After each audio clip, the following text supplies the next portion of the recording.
From a dockland lorry driver to an international drug lord, Tommy Top Cat Comerford lived a life that could rival Hollywood's greatest crime dramas. Discover how this mastermind built the Liverpool Mafia, smuggled drugs across continents, and lived a double life of wealth and deception.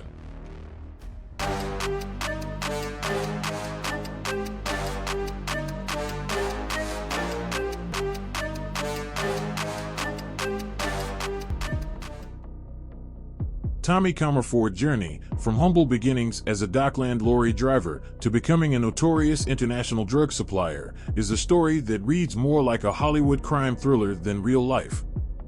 His transformation into one of the most influential figures in Liverpool's underworld was marked by audacious exploits, immense wealth, and an eventual downfall that saw him spend decades behind bars.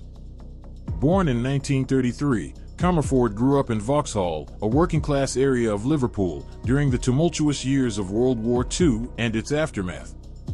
Starting as a lorry driver, his early career involved moving goods through the city's busy docks. But this mundane job quickly became a springboard into a life of crime. Leveraging his access to the port, Comerford began taking risks, moving stolen items, and earning small profits. Though initially a minor player, his knack for seizing opportunities allowed him to rise in the ranks of Liverpool's criminal circles. Comerford's entry into the annals of Liverpool's crime history came with his involvement in one of the city's most infamous bank heists. In August 1969, over a bank holiday weekend, a crew of experienced criminals meticulously tunneled into a Water Street bank.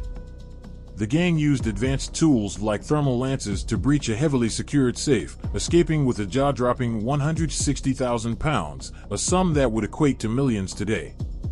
Their daring operation, however, was foiled by sheer chance. A police detective recognized a distinctive cigarette case stolen during the heist when it was casually offered to him by a well-known criminal lawyer. This unexpected connection led investigators back to Comerford, marking the beginning of his notoriety. Following his release from prison, Comerford shifted his focus to more lucrative ventures, namely drug trafficking. By the 1980s, he had become a pioneering figure in the UK's drug trade, forging what became known as the Liverpool Mafia. This network of criminals exploited corrupt port officials and operated with the protection of compromised police officers. Comerford operations extended far beyond Liverpool, spanning continents with smuggling routes that connected South America, Asia, and Europe. His wealth and influence grew rapidly, funding a lavish lifestyle filled with grand displays of affluence at high-profile events like boxing matches and the Grand National. Comerford's criminal career wasn't just about wealth, it also included rumors of his dominance in Liverpool's underworld.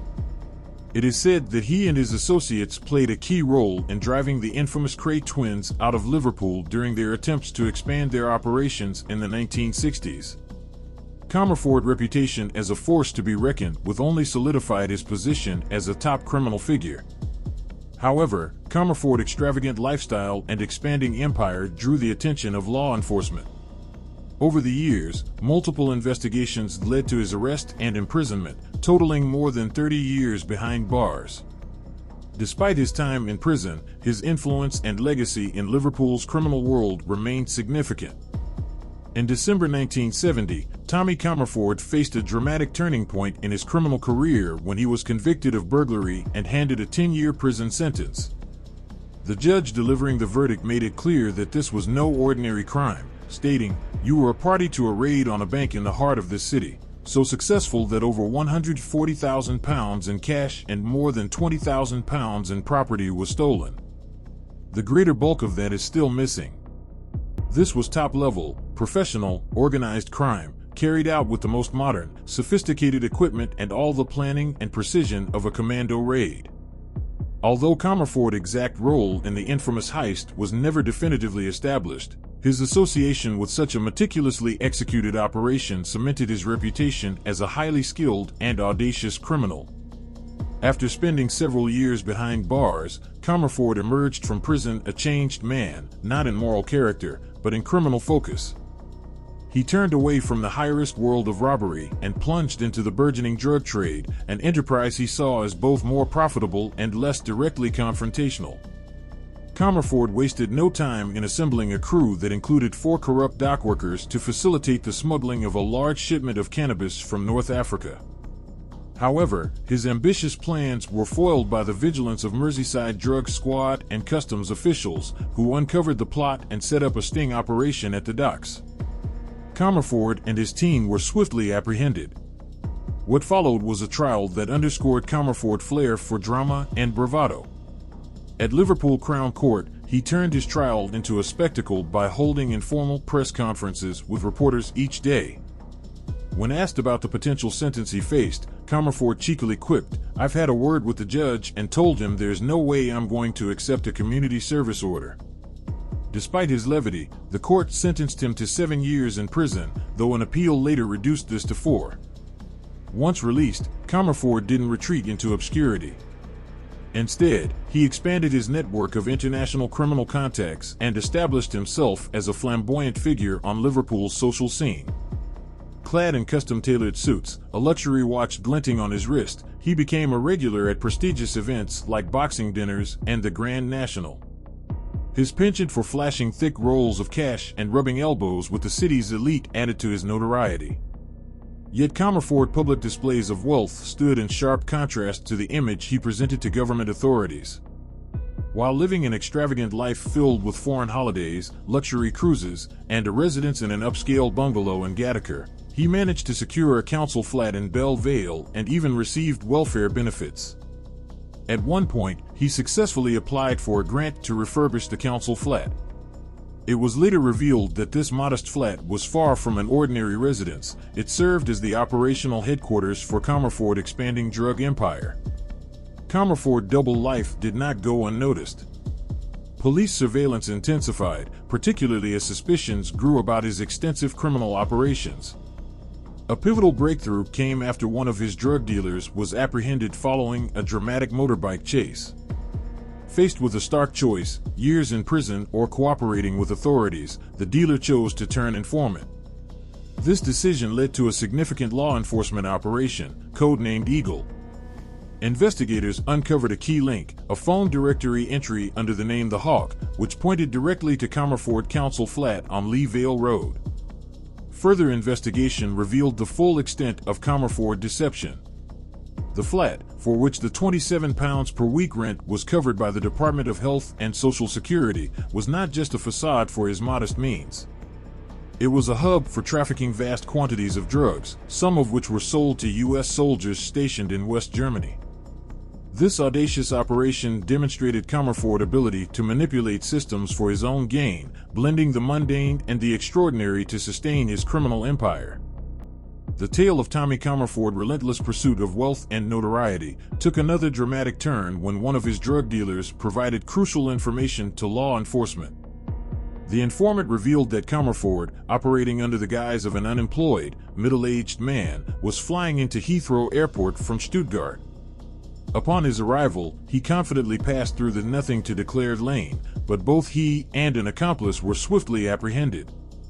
In their possession, authorities discovered a suitcase containing half a kilogram of heroin, a damning piece of evidence that shattered the illusion Comerford had so carefully crafted. Beneath the surface of his unassuming exterior was a flamboyant and determined criminal who spared no effort in chasing the good life. For this crime, Comerford faced the full weight of the law. He was handed the maximum sentence of 14 years. Ever the showman, as he was escorted to the cells, he turned to the judge and delivered a cheeky parting shot, "Merry Christmas, Your Honor." Yet even after serving this lengthy sentence, his resolve to leave the underworld remained non-existent. Upon his release, he seamlessly re-entered the criminal world, a move that would lead to yet another high-profile arrest. This time, Comerford was implicated in a massive drug operation involving nearly 10 kilograms of cocaine hydrochloride, valued at a staggering £800,000. The cocaine bust, meticulously tracked by customs officers, had a trail that stretched from Ecuador to Felixstowe, finally ending in Birmingham. In an elaborate sting operation, undercover customs agents posed as drug dealers and lured Comerford to a meeting at Birmingham's Hyatt Regency Hotel. The setup worked flawlessly, and Comerford was arrested on the spot. In November 1996, he was sentenced to a further 10 years in prison, a punishment that once again demonstrated his inability, or unwillingness, to escape his life of crime. Even in the twilight years of his life, Comerford's illicit activities persisted. In April 2003, just 5 months before his death, police stopped a car he was traveling in with a group of associates. A search of the vehicle revealed a concealed container under one of the seats, containing heroin with an estimated street value of £10,000. Comerford was promptly charged with possession of drugs with intent to supply. However, before the case could proceed, he passed away, leaving yet another unresolved chapter in his criminal legacy. Following his March 2003 arrest, police had seized £25,000 from his home. After his death, authorities sought to retain the money, arguing it was tied to his criminal dealings. Comerford's family contested the seizure, launching a legal battle to recover the sum. In the aftermath of his passing, Comerford's colorful legacy continued to captivate those familiar with his exploits. The late lawyer and Echo columnist Rex Macon, who had defended Comerford during his career, remarked, "He was the most charming criminal I have ever known." His career as a criminal on Merseyside was more colorful than any other in the last half-century. It was a sentiment that encapsulated Comerford's blend of charisma and audacity, qualities that had allowed him to dominate Liverpool's criminal landscape for decades. Interestingly, Comerford's rise and fall coincided with the emergence of another notorious figure, Curtis Warren. Known as Interpol's Target One, Warren would go on to build his own drug empire that dwarfed many of his predecessors.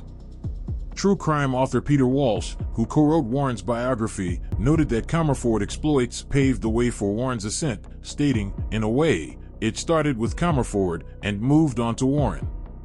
Tommy Comerford's story remains one of the most vivid and compelling in Liverpool's criminal history.